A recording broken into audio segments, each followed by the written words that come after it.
evidenciando as necessidades, né, de cuidar da saúde da população LGBT, né? Depois a gente vai, e a Aleph, tu pode contribuir também, mas depois a gente vai querer que tu conte um pouquinho, né, da tua trajetória, tá bom? Regina. Eu sei que é linda, mas eu escutei Regina. já pela Marta, mas eu quero escutar por ti hoje, tá? Regina, Então, antes de nós continuarmos, eu só queria confirmar com a Cláudia, não sei se está gravando. Eu vi gravando. Já está gravando. Ah, perfeito, então tá. Ótimo. Inclusive, eu queria deixar assim, ó, os que quiserem certificado, né, Lu, de participação, coloquem do lado aqui o nome de vocês e o e-mail, para depois ir o certificado para o e-mail de vocês. Tá bom? Eu vou cuidar o chat aqui, tá, Regina? Isso aí, tá certo. Então tá, muito obrigada.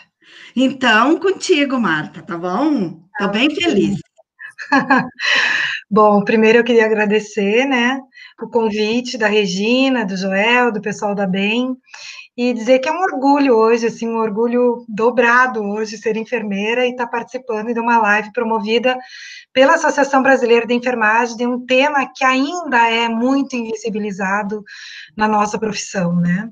Eu sou enfermeira há 36 anos, a gente já se entrega na arrancada, né, Regina, do tempo que nós estamos aí à frente disso, mas nesses 36 anos, eu posso dizer que na minha graduação, quando eu fiz, eu nem sabia o que era gênero, né? Então, assim, a minha trajetória, ela começa na prática, e ela começou na década de 80, quando eu fui trabalhar com a epidemia da AIDS, e naquele período, a população LGBT ainda era bastante acometida, e cometemos vários erros, né?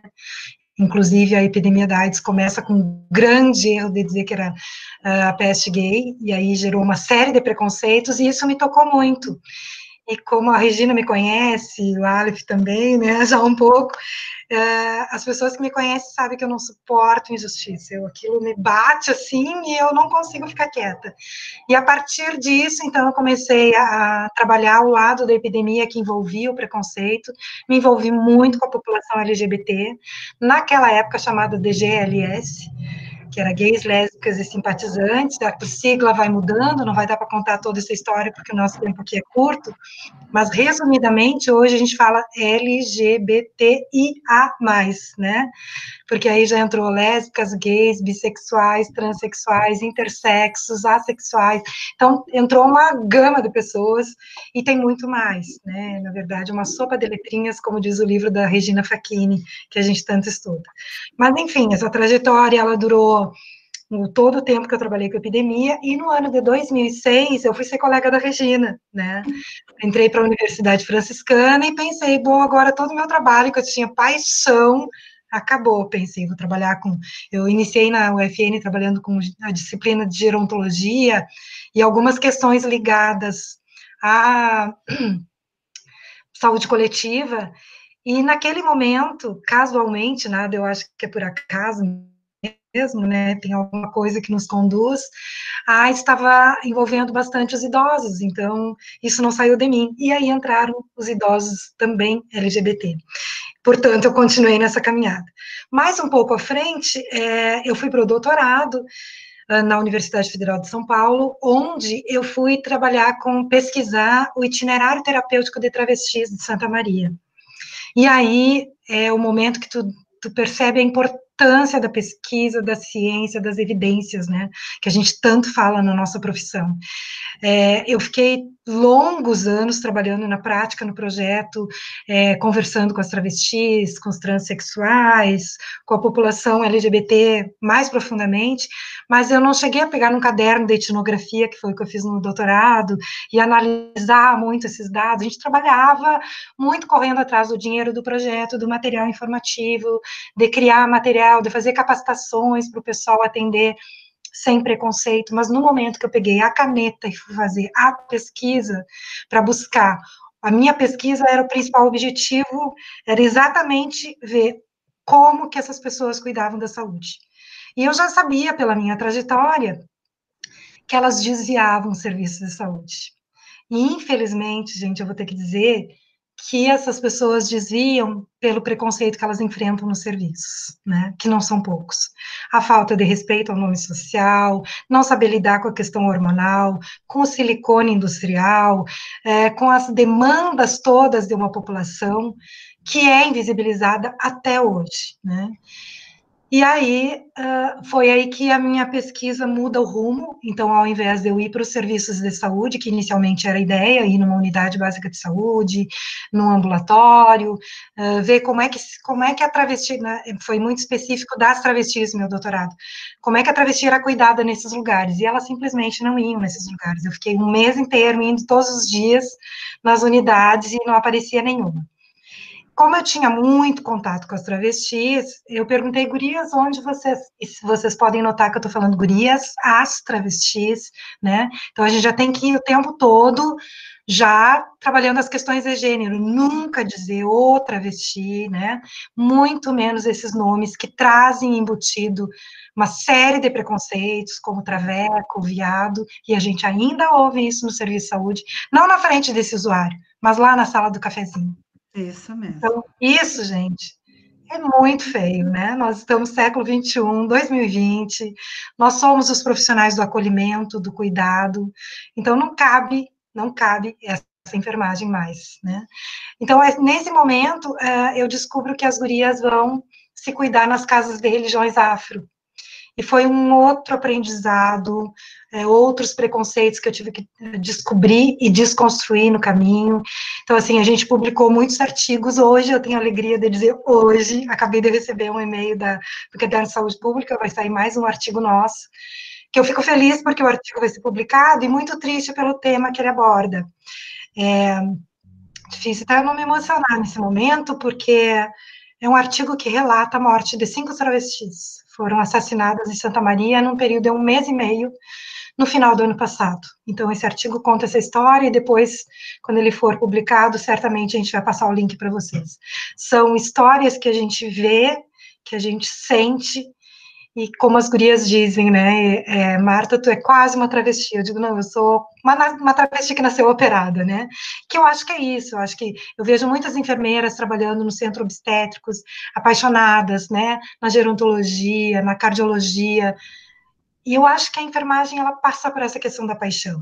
Ninguém quer trabalhar de graça, ninguém aqui é anjo de branco, não é nada disso, mas tu precisa gostar daquilo que tu faz, e eu, 36 anos que eu sou apaixonada pela minha profissão, apaixonada por saúde coletiva, e muito apaixonada pelas questões de gênero, que são as que eu abordo, né?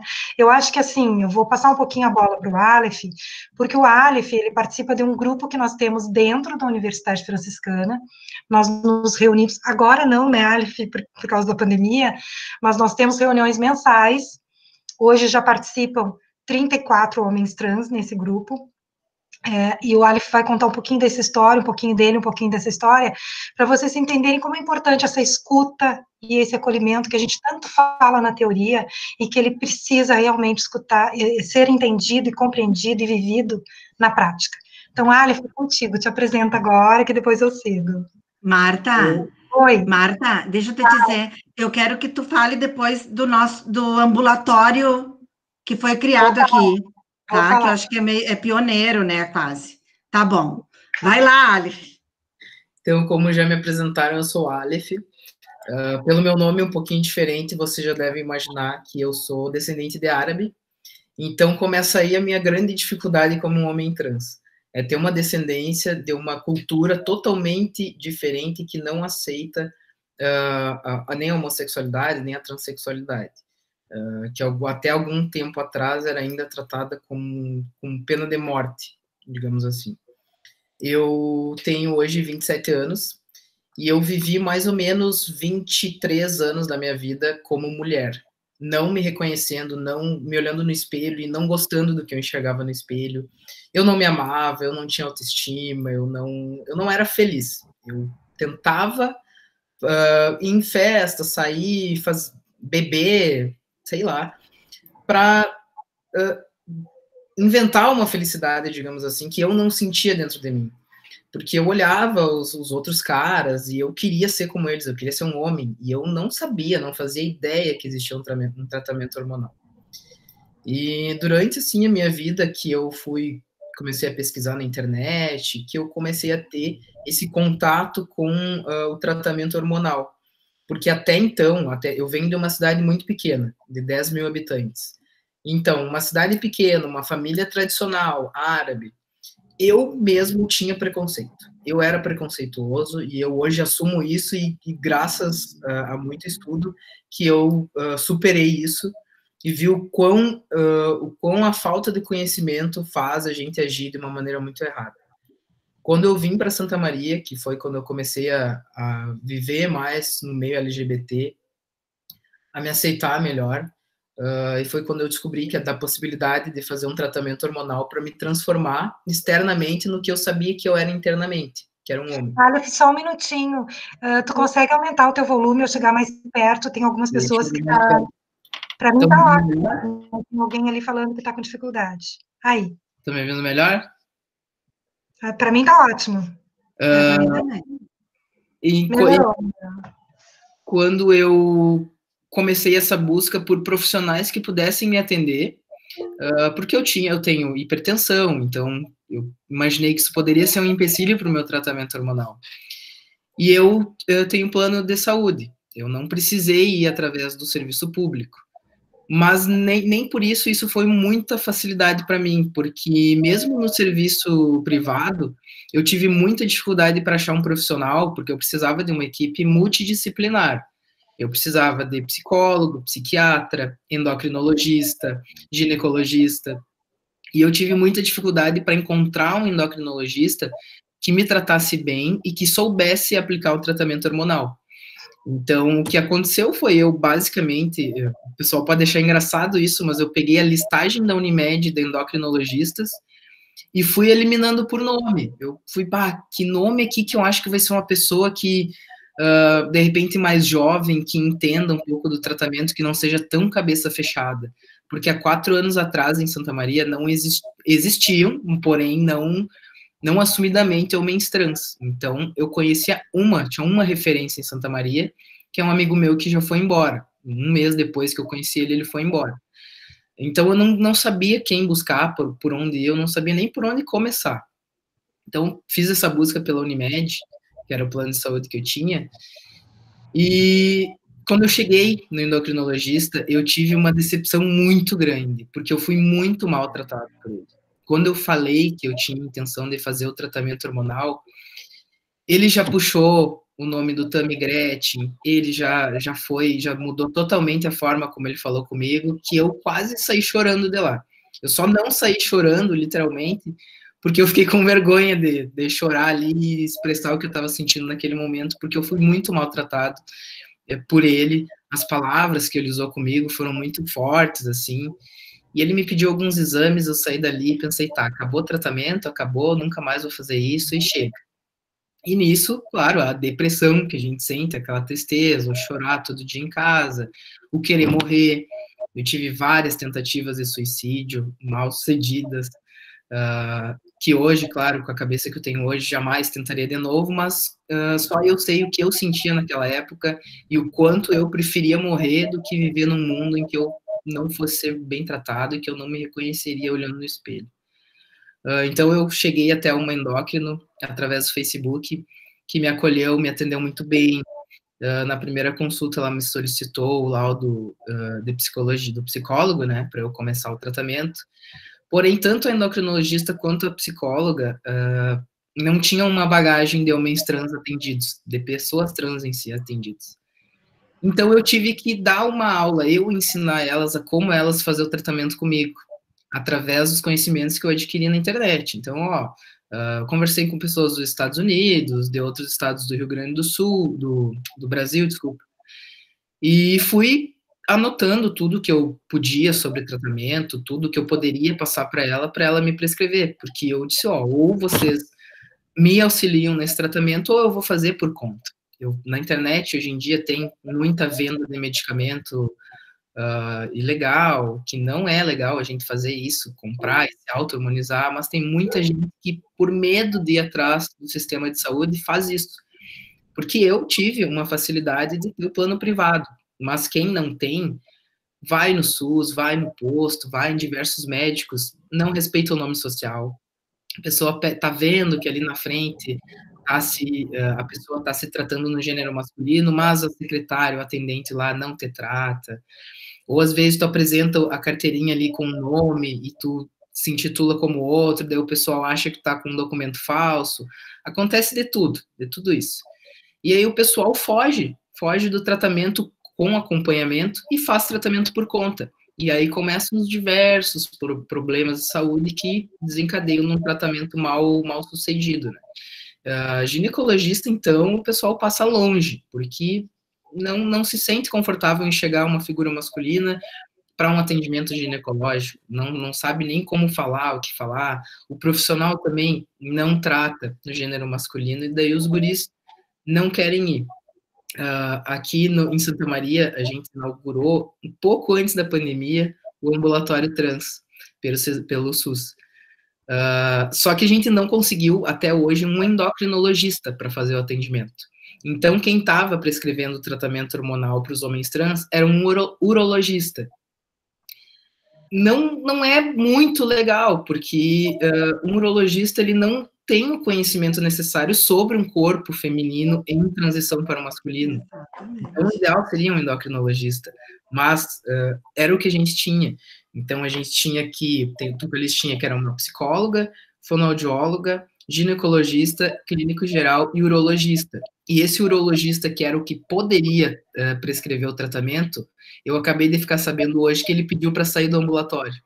Então, hoje, os guris estão desamparados. Quem precisa de fazer o tratamento com acompanhamento, mesmo no nosso ambulatório, está desamparado porque não tem ninguém com conhecimento suficiente para prescrever um tratamento hormonal transexualizador. Porque prescrever um hormônio e vai tomando hormônio, tudo bem, só que não é legal, porque eu tenho um organismo, os meus amigos têm outro organismo, e eu já tenho, por experiência própria, isso de que o hormônio não funciona da mesma forma em nenhum organismo, o meu tratamento não é o mesmo tratamento do meu amigo, o resultado dele não é o mesmo resultado que eu. Então, essas são as maiores dificuldades para a gente, é conseguir fazer esse tratamento com acompanhamento da forma correta e menos agressiva para o nosso organismo possível, para a gente não precisar fazer essa compra ilegal de medicamento e se automedicar. O nosso ambulatório, então, quando começou a pandemia, ele já deu não digo uma recuada, mas se ele já estava devagar, ele continuou seguindo um pouco mais lentamente. Mas o que a gente precisa, o que a gente busca hoje é que levar o conhecimento de que homens trans e mulheres trans existem, o maior número de pessoas e de profissionais da saúde, para pelo menos o básico, que é ser tratado pelo nome social, a gente conseguir, que é muito difícil, eu não entendo por quê, mas até eu mesmo, quando eu falo que eu sou um homem trans, automaticamente algumas pessoas já me chamam dela, mesmo eu tendo barba, já tá 4 anos com barbado, e independente de barba, eu acredito que assim, se eu estou dizendo que eu sou um homem trans, quem é o outro para dizer que eu não sou? Quem é o outro para querer dizer que eu sou menos homem que alguém? Né? A gente é diferente, acho que ninguém é igual a ninguém, nem homem, nem mulher cis, nem ninguém, cada um tem a sua individualidade, e a gente deve e quer ser respeitado por isso, né? Então, não sei se eu contei um pouquinho. Aleph, deixa eu te perguntar uma coisa, o que tu diria hoje para as enfermeiras, para a equipe de enfermagem, para os profissionais de saúde? O que tu diria hoje para eles? O primeiro, que é o que eu acabei de pontuar, é, por favor, se não souber como nos tratar, nos perguntem como gostaria de ser chamado. Porque, às vezes, não está no documento e também ninguém vai adivinhar, né? Então, o primeiro passo é perguntar como gostaria de ser chamado. E o segundo, e muito importante, é não fazer piadinha pelas costas. A gente escuta quando vão para trás da porta e dão risada, a gente entende os olhares dos pés à cabeça, os olhares para o lado, como quando eu fui numa farmácia comprar um hormônio, e quando viram que o meu nome era um pouco feminino, digamos assim, meu nome antigo, já começaram a se olhar e, pois é, não dá para vender para ti, porque tem que ter CID disso, CID daquilo, CPF do médico, não sei o quê. Então, são as duas principais coisas. Nos chamem da maneira correta, da maneira que a gente quer, como a gente se intitula, e não façam as piadinhas logo que dobra o corredor, porque a gente escuta e a gente se sente muito mal, muito constrangido mesmo. Regina, nossa, Aleph, pode falar, pode falar. Nossa, a Aleph é emocionante mesmo te escutar, sabe? E eu fico pensando assim, ó, o sofrimento que tem, né, por trás de todas essas questões que envolvem.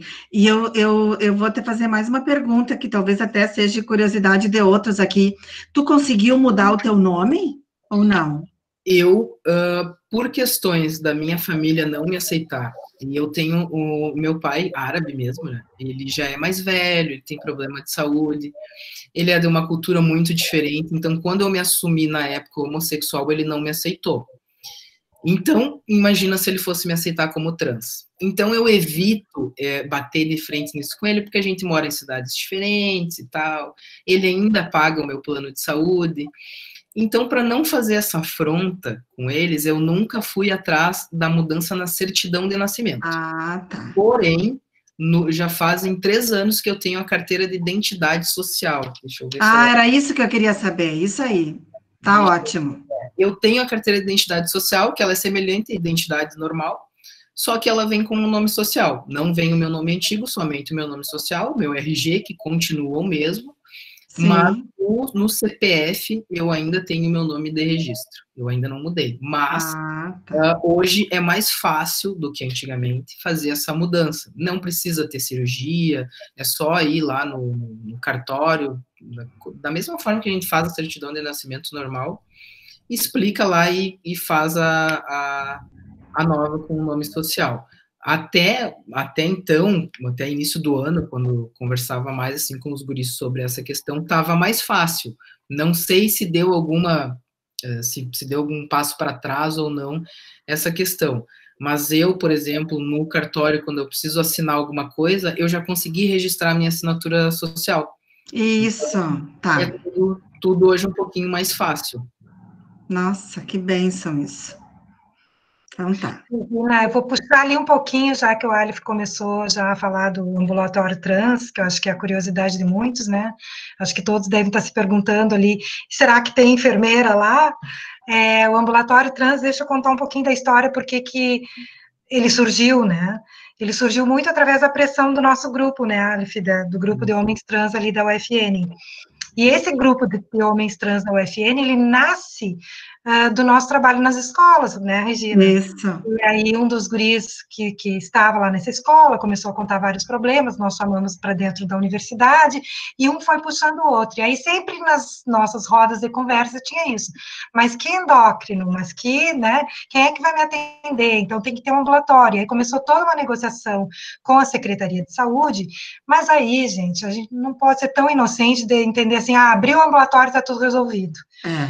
Primeiro, houve uma tentativa de abertura num hospital público, isso foi denunciado, porque como que estavam num hospital público privilegiando uma população, e a gente entende que não é assim.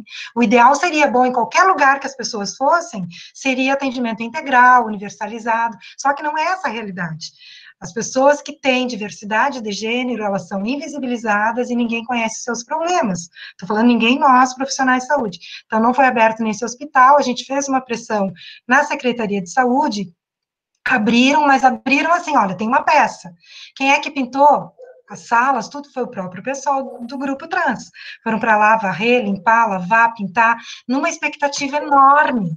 Então, assim, hoje não existe ambulatório. Ele é fake. Ele não está funcionando, porque todos os dias eu recebo aqui pelo WhatsApp, eles me chamam de mãe, né? Mãe, onde é que eu vou? Onde é que eu busco? Então, quando a gente começa a pensar nisso, não pode ser uma política porque tem alguém de boa vontade. Isso precisa existir realmente, né? Que bom seria se um dia não precisássemos mais de ambulatório trans e que todas as pessoas com diversidade fossem em qualquer unidade básica de saúde, em qualquer hospital, em qualquer ambulatório. Ainda não temos essa realidade. Eu vou puxar um pouquinho para falar das gurias trans, né, vou falar das travestis mais especificamente, que o Aleph falou muito da realidade dos guris trans, né, mas as gurias ainda têm mais problemas, porque os guris, eles compram, que é um grande problema, né, os hormônios por conta, tomam por conta, com uma série de problemas. A gente teve o João Nery, que foi um dos primeiros homens trans do Brasil, que morreu muito em consequência da tomada de hormônio de forma errada, e das questões que ele fez tudo sozinho, porque ele não conseguia profissional para atender, mas as meninas, elas ainda têm mais dificuldade, porque tem a questão do hormônio pela bombadeira, que é o silicone que injetam, que derrama esse silicone, que muitas vezes elas não conseguem mais caminhar, porque esse silicone derrama para o pé, não tem mais sapato para calçar. Onde estão essas mulheres trans que não conseguiram ficar na escola, porque a escola não soube lidar, e tinha bullying, não conseguiram ficar em casa porque a família não aceita? Elas acabam, muitas vezes, se elas não tiveram dom da cabeleireira ou alguma outra coisa muito especial, elas vão para a rua se prostituir, que é lá que elas são aceitas. E ali, como é que tu vai se prostituir se tu não consegue nem ficar em pé? Então, o que ela vende na rua? É o corpo. Então, esse corpo, ela vai injetando silicone, hormônio, tudo que dá, sem um profissional de saúde para cuidar. E quando esse silicone derrama, quem é que atende? Quando elas conseguem ir no serviço de saúde, tem a piadinha atrás da porta.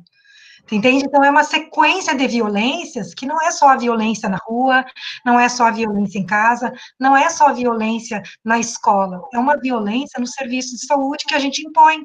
No momento que tu não respeita sequer o nome. Quando chega uma travesti, tu vê que é uma travesti. Então, para quem assistir, dizer qual é o teu nome? Mas por que que é assim? Porque em alto e bom tom. Então, assim, começa esse trabalho, ele tem que ser com todo o pessoal da equipe de saúde, porque passa pela secretária, no momento que ela grita o nome errado, né? Então, eu acho que tem uma mudança que nós vamos vivenciar, eu acredito, nos próximos anos, e vendo até essa própria live, que é promovida pela nossa associação, há uma esperança, há uma luz para a gente enxergar. Sim, a enfermagem está abrindo os olhos, está se deixando desconstruir, e isso, gente, é muito bonito, porque eu não nasci desconstruída. Quem me ajudou a me desconstruir foi a população que eu atendi. Então, ouvir essas pessoas, dar voz a essas pessoas, é o mínimo que a gente pode fazer, porque assim como o Aleph chegou lá no médico e disse, olha, eu acho que esse hormônio é melhor, eu acho que esse medicamento, isso aqui, aquilo ali, ele pesquisou e levou, que a gente seja humilde e aprenda com eles, porque eles estão vivenciando todos os dias. E quando eu estou contando aqui, eu estou lembrando de uma das violências, que eu, no momento que eu estava coletando os dados até da minha pesquisa, eu cheguei, era um pensionato de travestis, que moravam em média de 15, 20 travestis na mesma casa, todas com a mesma história, expulsas de casa, da escola, de tudo, todos os espaços, e aí uma delas estava sentada num banquinho de lado, e eu disse, por que tu não senta direito? Eu fiquei toda a tarde tomando chimarrão ali com elas e coletando dados e conversando. Ai, tu não tá cansado de sentar desse lado só? Ela disse, não, eu não consigo sentar do outro porque eu levei uma facada ontem de noite. Eu falei, mas tu, como assim? Tu foi no serviço de saúde? Elas, pra quê? Para tuas colegas rirem de mim na hora do café? Para sequer me olharem? Né? Aí eu pedi licença para olhar, ela estava com uma facada, ela tinha levado uma facada, gente, estava tudo aberto. Então, assim, um dia depois eu vou fazer curativo, não dava mais para suturar, já estava, sabe, consequências do que de uma invisibilidade imposta, de uma marginalidade imposta para essas pessoas. E aí, depois que a gente empurra ela para a rua, a gente vai lá e aponta o dedo e diz assim, ai, que horror, estão na rua. Elas estão na rua porque nós colocamos lá, nós, sociedade como um todo.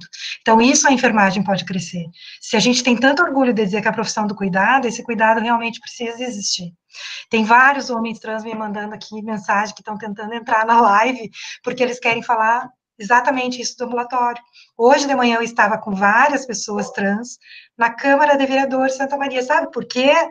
Porque uma vereadora está colocando uma lei que nem precisaria colocar. Sabe para quê? Para acolher as pessoas com diversidade nas escolas, para que elas não fiquem só com primeiro, segundo ano, como a maioria faz, primeiro, segundo ano fundamental e começam a vivenciar a violência, elas desistem da escola. Então, assim, ter uma lei dessa ser votada e quase que a gente não ganhou. porque não podem ser acolhidos nas escolas. E aí a gente olha para trás, assim, que horror, né? Uma época não poderiam os negros estudar na mesma escola que os brancos. Que coisa horrível, né? Daqui 100 anos, a gente vai estar dizendo, lá em 2020, em Santa Maria, não queriam que as pessoas que têm diversidade frequentassem essas escolas. Gente, não é possível tanta hipocrisia. E eu acredito na enfermagem. Eu acho que a enfermagem é a profissão que pode puxar isso, né? Puxar pelo acolhimento, puxar pela responsabilidade, pelo comprometimento de sair em cima do muro, de tomar uma postura e dizer, não, eu sou profissional do cuidado. E se lá no capítulo 196 está escrito lá na Constituição, saúde é direito de todos, todas e todes, e dever do Estado, então eu não posso escolher. São todos mesmo. E se eu não entendo, eu vou fazer curso, eu vou buscar. Agora, nessa época de pandemia, está cheio de curso na internet. Eu mesma estou fazendo curso sobre gênero, porque a gente está sempre aprendendo, desaprendendo, reaprendendo. Eu acho que isso é muito nosso da enfermagem. Fala, Regininha. Eu acho, assim, emocionante tudo isso, Marta. Isso é uma bandeira mesmo que a gente levanta em função, porque eu queria até colocar uma situação aqui, Marta, que, que a gente fica vendo, assim, como são as coisas, né? Porque nós que trabalhamos muito nas escolas, é ali que começam muitas situações. E é ali que, entre aspas, o que eu vou falar, mas que é verdade, é que se criam os homofóbicos, né? Uhum. Porque eu cheguei numa escola há poucos meses, antes da pandemia, e eu só me apresentei, eu só fui para dizer assim, ó, a semana que vem eu começo a vir trabalhar com vocês. E um menininho disse assim para mim, ué, vocês vêm falar sobre o quê? Eu digo, sobre o que vocês quiserem, que a gente nunca leva nada pronto, né, Marta? A gente vai de acordo com a demanda. E vai o menino e diz assim, ó, garanto que é sobre sexo. Se a Evelisen tá aí, a Evelisen vai escutar isso, porque a Evelisen estava junto, tá? E que eu tive que segurar a Evelise, porque a Evelise quase surtou. E daí eu disse assim, é sobre sexo também.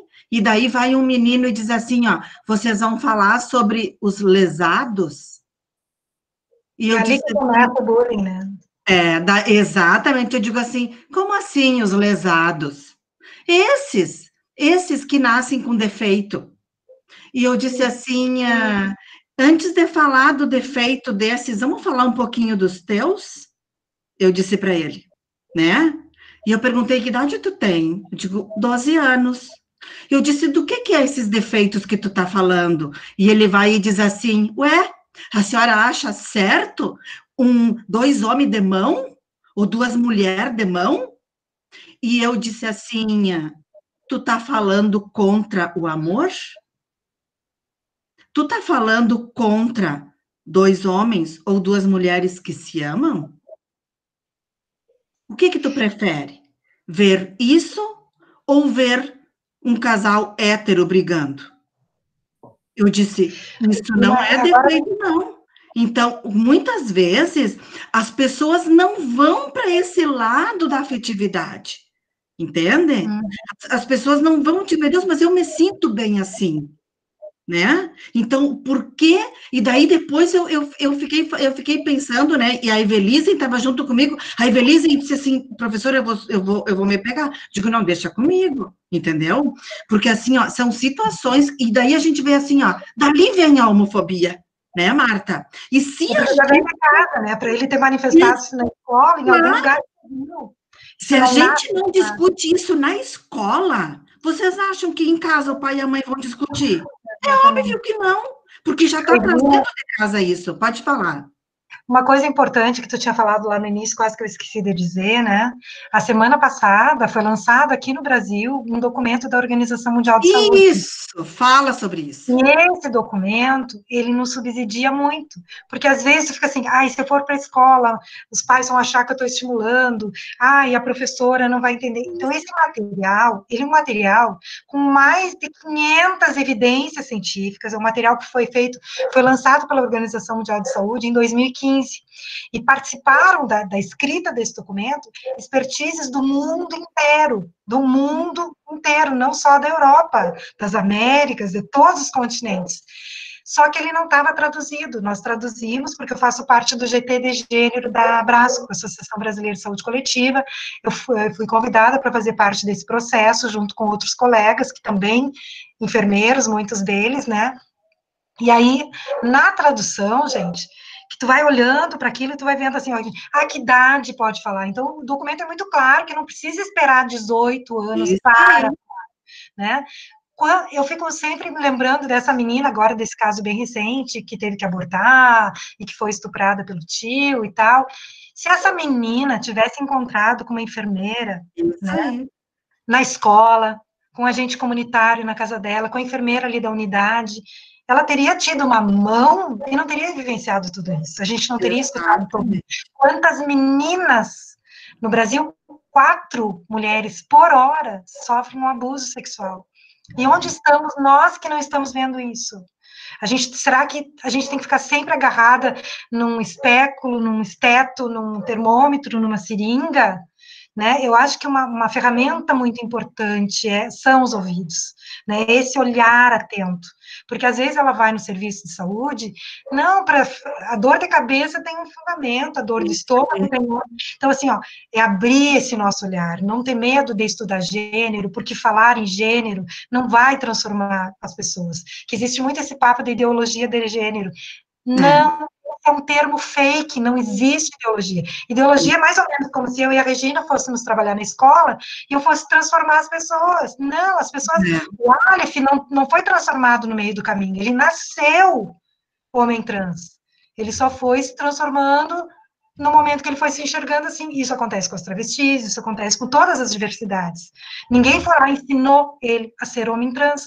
Tanto que no início da fala dele, eu vou pedir para ele falar de novo ali, depois contar mais um pouquinho disso, aproveitar o Aleph aqui, né?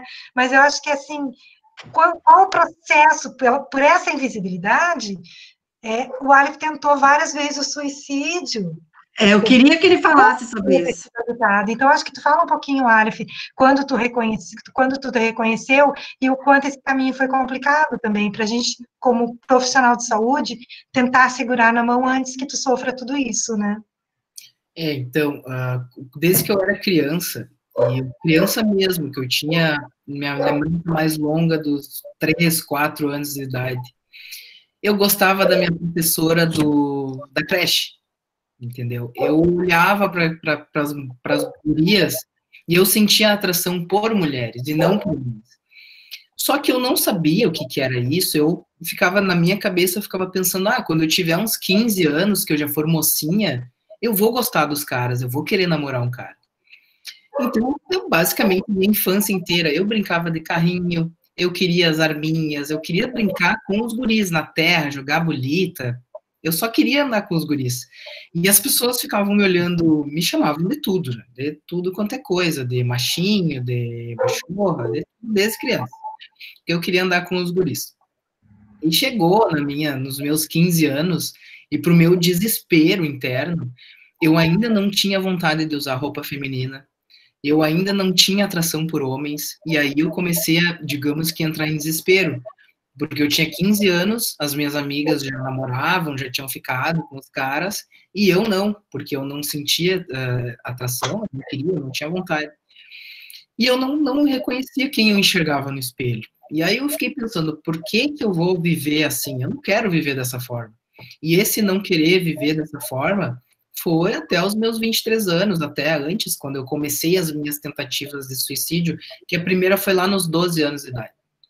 Que eu peguei um monte de remédio do meu pai, taquei na boca, no outro dia passei mal e aí eu descobri que eu era hipertenso, não sei se essa hipertensão teve alguma coisa a ver com esses remédios que eu tomei, ou não sei, mas eu sei que a partir daí começou as minhas incansáveis vontades de morrer.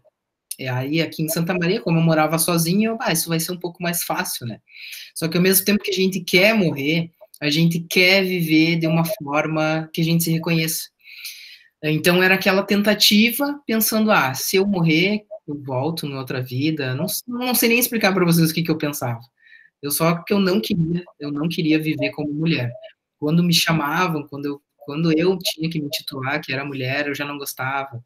E eu tinha uma aparência, eu já usava roupa masculina, então ficava aquela coisa do é ou não é, que era pior ainda do que eu não me assumir, era aquelas pessoas, é ou não é, e comentários. E então foi um processo de descoberta muito sobre pesquisa pronto, eu sei que tem um tratamento em que eu vou transformar o meu corpo e assim talvez eu possa ser feliz. E foi muito como aconteceu. A partir do momento que começou a nascer barba, eu já fui para frente do espelho com uma gilete, já passava no rosto e feliz, já tirava foto, não tinha quase nenhuma mudança no corpo, mas eu tirava foto e já me achava bonito, coisa que nunca... Eu sou gordinho, né? Eu sempre fui gordinho. E nunca antes de eu começar o tratamento hormonal, eu me achei bonito. Hoje, todo dia que eu acordo escabelado, por mais que eu continuo um gordinho, me aceito até melhor como gordinho do que quando eu era mulher, e eu me acho lindo. Posso não ter mudado muito, mas eu me acho lindo. Então, essa autoestima que eu sinto dentro de mim, a minha fala, quando eu ouço que alguém tá triste, quando alguém reclama da vida, que eu começo a falar, poxa, eu só quero te falar uma coisa. Imagina se tu tivesse nascido em um corpo que não é teu. Que não é teu. Digamos que o corpo do teu pai. Tu nasceu dentro do teu pai, mas a tua cabeça é a tua cabeça. Só que tu não pode tirar, abrir um zíper e sair daquele corpo. Então pensa nisso e valoriza a tua vida, porque se tu se reconhece com o gênero que tu nasceu, já é um alívio tão grande que para nós, eu uso hoje, eu ainda não sou operado. Então eu uso uma faixa de quase 20 centímetros no peito, que ela é bem pequena e literalmente ela espreme tudo. Então, a dor que eu sinto diariamente com isso, os problemas de saúde que isso pode causar em mim, só para eu parecer ter um corpo condizente do que eu gostaria de ter nascido, já é uma sorte de quem se reconhece com o gênero que nasceu. Então, quando eu vou falar para alguém que está triste ou que quer se matar hoje, eu lembro do meu pensamento na época que eu queria morrer, e o quanto eu me arrependo disso hoje. O quanto hoje eu jamais faria isso, e isso tudo graças a uma ampolinha de 2 ml que eu aplico mensalmente, que faz a minha voz engrossar, que faz nascer pelo, que redistribuiu a gordura no meu corpo, e dentre outras coisas, que eu posso andar na rua tranquilamente de noite, sem medo, apesar de ainda ter medo de ser estuprado, aquele estupro corretivo que me dá um negócio só de falar, mas eu ainda convivo com esse medo, por mais que eu tenha aparência masculina, mas eu fico pensando, e se alguém descobre que eu sou homem trans e vem um radical aí e quer me corrigir na base então são coisas que cada vez mais eu fui aprendendo comigo mesmo e tirando também aquele preconceito porque eu era um dos que dava risada das travestis. Na cidade que eu morava tinha uma travesti. Todo mundo zombava dela. Eu também zombava. Só que eu zombava e quando eu chegava em casa, eu ficava pensando, poxa, eu estou zombando de uma pessoa que é como eu, só que o oposto. Que era um homem que tinha o desejo de ser mulher, só que eu não conhecia aquilo.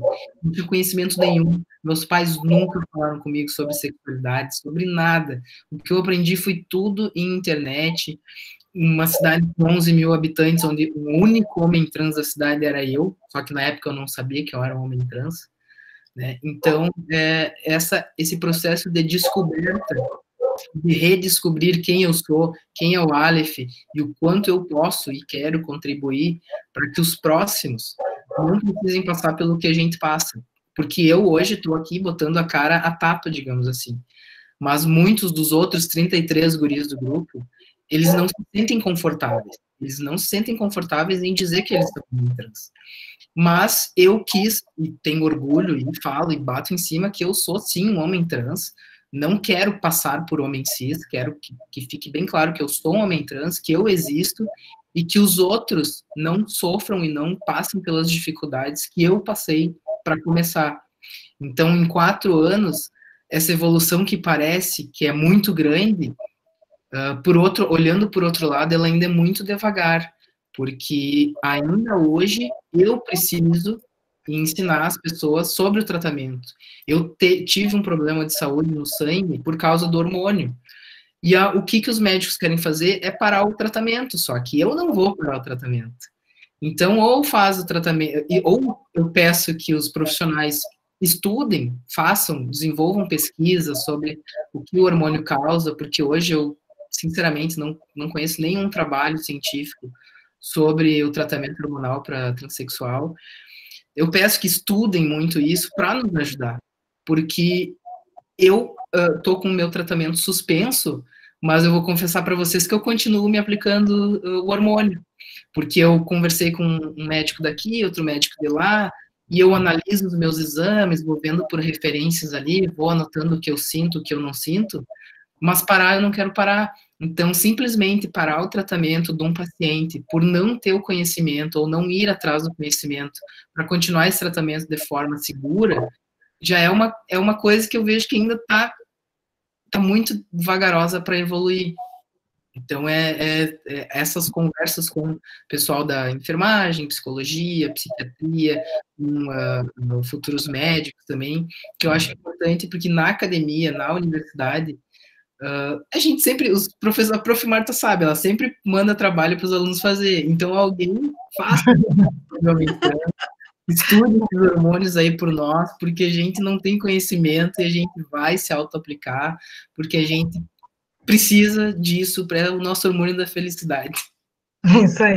Uma coisa só que o Alex falou, deixa eu só puxar, Regina, que às vezes a gente costuma ouvir assim, nasceu no corpo errado. Não, as pessoas não nasceram no corpo errado. Nasceram numa sociedade que está errada, uma sociedade doente, cheia de preconceitos que precisa desconstruí-los. Então, quem precisa se tratar somos nós, né? Teve alguma pergunta ali sobre a questão dos idosos, né? Isso. Antes do Alex falar, só vou dizer assim, as travestis, infelizmente, morrem muito cedo, a maioria por violência, ou em decorrência de tratamentos errados, né? Errados que eu digo assim, ela tem um problema cardíaco, tem uma unha encravada, e daí pelo fato de ser travesti, um fica jogando para o outro, né? Então, muitas morrem muito cedo, a maioria, são raras as que conseguem ficar idosas. E homens trans também não conheço nenhum idoso, talvez o Aleph conheça. O que o mais idoso que eu conhecia foi o João Nery, que faleceu há uns 3 anos atrás, em decorrência também de todo o tratamento que ele fez, né? Eu acho que o Aleph, não sei se tem conhecimento ali, porque ele participa de outros grupos fora de Santa Maria, mas geralmente essa população morria, né, muito jovem em função da depressão, do suicídio. Não é que o homem trans é igual ao suicídio, mas é isso, esse tratamento tão difícil que a sociedade dá, né, querendo impor uma norma que ela é heteronormativa, que ela é muito descontextualizada para o mundo que nós vivemos hoje, e não adianta dizer, é uma coisa moderna, isso aí foi que inventaram agora. Não, gente. Santos Dumont não pôde revelar a sexualidade dele. Leonardo da Vinci já era homossexual e teve que esconder para não ser morto. Então, se a gente for estudar a história, que tem de gente famosa que ficou a vida inteira dentro de um armário, que não pôde nem usar o hormônio da felicidade, né, como o Aleph está falando, quer dizer, se nós entendemos que dar felicidade para as pessoas é dar saúde, então a gente precisa mudar nosso conceito aí de saúde, né? Ele tem que ser realmente amplo, como fala o nosso Sistema Único de Saúde. Não sei se o Aleph quer falar ali da questão, tem uma pergunta ali para ti, Aleph, agora, no chat, tu quer falar? A questão de como eu me imagino na velhice, para ser bem sincero, eu não me imagino na velhice. E o porquê, eu vou explicar para vocês por quê. Conheço alguns homens trans, mas acho que o mais velho tem 40 e alguma coisa. Quando a gente começa o tratamento hormonal, a gente sabe que isso é uma bomba para o organismo. Então, eu aceitei, desde que quando eu comecei a fazer o tratamento, que a minha expectativa de vida seria bem reduzida em relação às outras pessoas, por causa dessa bomba de hormônio e desses tratamentos que até então eles são experimentais, porque nós somos as pessoas que estamos recebendo tratamento que no futuro vamos servir de estudos para os próximos, a expectativa de vida de um homem trans é, sei lá, 40, 50 anos, que é o que eu mais ou menos imagino pelo que eu estudei sobre o que o hormônio causa no nosso organismo. tirando os que, claro, eventualmente acabam se suicidando, mas próprio João Nery, por exemplo, que não foi muito idoso, eu não me recordo quantos anos que ele faleceu, mas foi por decorrência do tratamento hormonal que ele fez por conta quando ele era mais novo. Então, eu acredito, não sei os outros como eles pensam, mas eu não consigo me imaginar na velhice. Mas eu sempre digo, por mais que eu vá morrer ano que vem, eu quero morrer sendo um homem trans e não parar o meu tratamento para viver mais. Eu quero morrer como homem trans, mesmo que a minha vida vá até os 40 anos, eu quero ser feliz nesses outros 17 anos, 13 anos que tem pela frente. E deixa eu ver outra pergunta, como foi para acessar meu tratamento hormonal? Como eu falei lá no início, eu sou um pouco privilegiado porque eu tenho plano de saúde. Então, eu nem fui através do SUS, porque eu imaginei que se pelo privado já estava sendo difícil, imagina pelo público. Então, eu fui lá na listagem da Unimed, eu estudei quais médicos eu precisaria, então eu busquei um psiquiatra, busquei psicólogo e busquei endocrinologista, e conversei com o meu ginecologista também.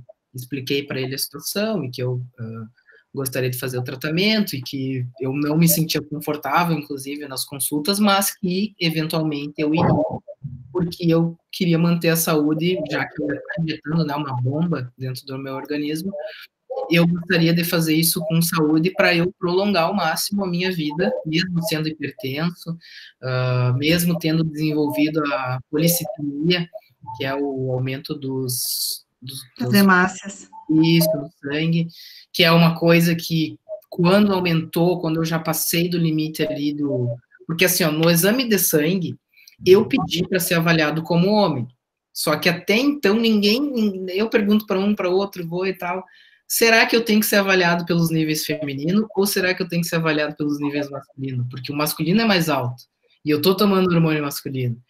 Então, os médicos, eles meio que pesam os dois lados e, passou do masculino, 1% passou do masculino, pum, acabam com o teu tratamento e te deixam de molho. Só que para o médico é fácil, né? Suspender o teu tratamento agora para gente que vai voltar a menstruar, que vai voltar a ter TPM, porque o hormônio em mim, ele não mudou só externamente, o hormônio em mim mudou internamente. O meu jeito de pensar, eu acho que eu tinha um pensamento muito machista, inclusive, antes de fazer o tratamento. Hoje em dia, muitos acham, inclusive, que eu sou gay, que eu sou um homem gay, eu tenho mais os homens não em cima de mim do que as mulheres, e eu não vejo problema quanto a isso. Mas antigamente eu via. Antigamente eu queria vomitar a masculinidade, como dizem. Hoje em dia eu não me importo em ser um homem um pouco feminino, em preservar algumas coisas que eu acho muito escrotas nos homens, por exemplo. Então eu sempre digo que eu sou um homem evoluído. Aqueles preconceitos, aquele machismo enraizado que trazem, mas antes eu tinha. E isso muito mudou na minha cabeça. Eu acredito que por causa do hormônio, do acompanhamento psicológico, enfim. Então a minha busca, eu não tenho referência no Rio Grande do Sul, não tenho referência. Em Porto Alegre tem lá no Clínicas, que é a referência das cirurgias, mas em Santa Maria em si, na época também não sabia se Passo Fundo tinha profissional melhor ou não. Eu sei que em Florianópolis tem um centro clínico já mais especializado em terapia para transexual, mas também não tem muito conhecimento, porque ainda não tive oportunidade de ir até lá para conversar, para fazer uma consulta, por exemplo. Então, mais ou menos foi assim. Nossa. Regina, só lembrando ali, eu e a Regina trabalhamos no mestrado profissional em saúde materno-infantil. Lembrando que os homens trans que não fizeram a cirurgia, que não modificaram o corpo, eles podem sim engravidar. E nós tivemos um menino do grupo que engravidou, teve o seu neném aqui, e por sorte, infelizmente eu tenho que dizer que foi por sorte ainda, que a enfermeira que atendeu era nossa aluna do mestrado. Então ela já tinha participado da disciplina de gênero, já estava sensibilizada, e ela foi até dar um depoimento na turma seguinte de como que foi essa questão do atrás da porta, né? Como é que entendeu? A encher de preconceito, tá assim grávido, como assim tá de barba com nome masculino e tendo nenê? Então, são realidades que estão batendo a porta da enfermagem e nós precisamos ter esse tipo de capacitação. Então, eu sugiro para a BEM, eu sei que já está terminando o nosso tempo, no último minuto eu vou te dizer, a BEM, por favor, vamos a questão das pesquisas, estudarmos os direitos dos ônibus, nós precisamos da BEM, do COFEM, do COREN, de todas as nossas entidades de classe, para uma enfermagem moderna, contemporânea, que atenda às necessidades da nossa população. Acho que, assim, como pedido final, é esse, a gente quer morrer de orgulho.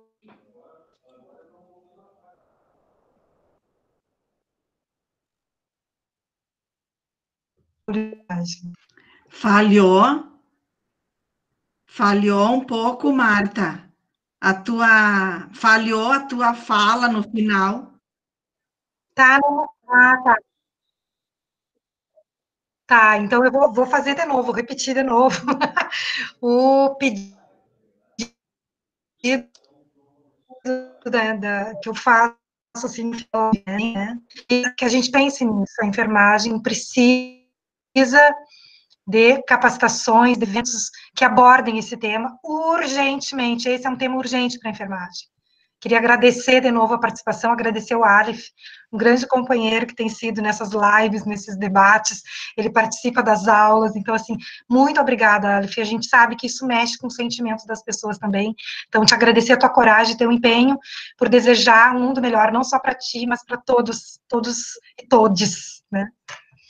Olha, Marta, é emocionante mesmo, né? A gente fica aqui escutando vocês, escutando o Aleph, quase vivendo essa história, né?